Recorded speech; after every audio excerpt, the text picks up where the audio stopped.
جوتے پہن کر نماز پڑھنا کیسا ہے؟ سیدہ عائشہ رضی اللہ تعالی عنہا سے روایت ہے کہ کیا نبی صلی اللہ علیہ وسلم جوتوں میں نماز پڑھتے تھے؟ کہا نہ جی، جوتے پہن کے نماز پڑھی جا سکتی ہے، لیکن جو اس دور کے جوتے تھے نا، وہ آج بھی ہمارے عرب کے بدو پہنتے ہیں، وہ ان کا نیچے سے بالکل سٹریٹ، سیدھے پلین، کوئی سوراخ نہیں۔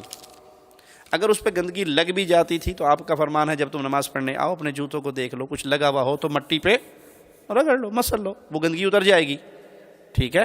اگر کسی کے پاس ایسا جوتا ہے جو نیچے سے پلین ہے، بالکل صاف ہے، اور اس کو مٹی پہ رگڑ کے وہ صفائی کر چکا ہے تو ٹھیک ہے۔ نمبر 2، ہمارے جو جوتے ہیں آج کے دور میں، اس کے نیچے پورا نقشہ بنا ہوا ہوتا ہے، سوراخ ہیں، ڈیزائن ہے، کسی کی جگہ پہ گندگی اندر گھس جائے تو وہ بغیر اوزار کے نکالی نہیں جا سکتی، تو ایسے جوتوں کے اندر احتمال ہوتا ہے کہ گندگی ہے۔ پھر وہ جو مسجد تھی رسول اللہ صلی اللہ علیہ وسلم کی، وہ کچی مسجد تھی، کارپیٹ قالین نہیں تھے، کچی مسجد تھی، اور صحابہ کچی مسجد میں آ کے نماز پڑھتے تھے۔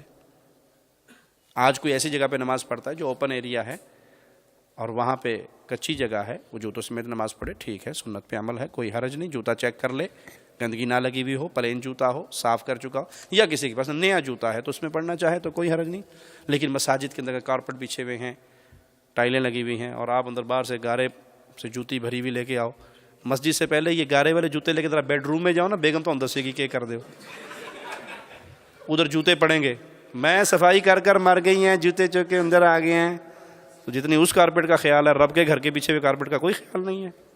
تو ہر چیز کو ہر جگہ پہ فٹ نہیں کیا جا سکتا۔ سنت یہی ہے، جائز ہے کہ جوتوں کے اندر نماز پڑھی جا سکتی ہے۔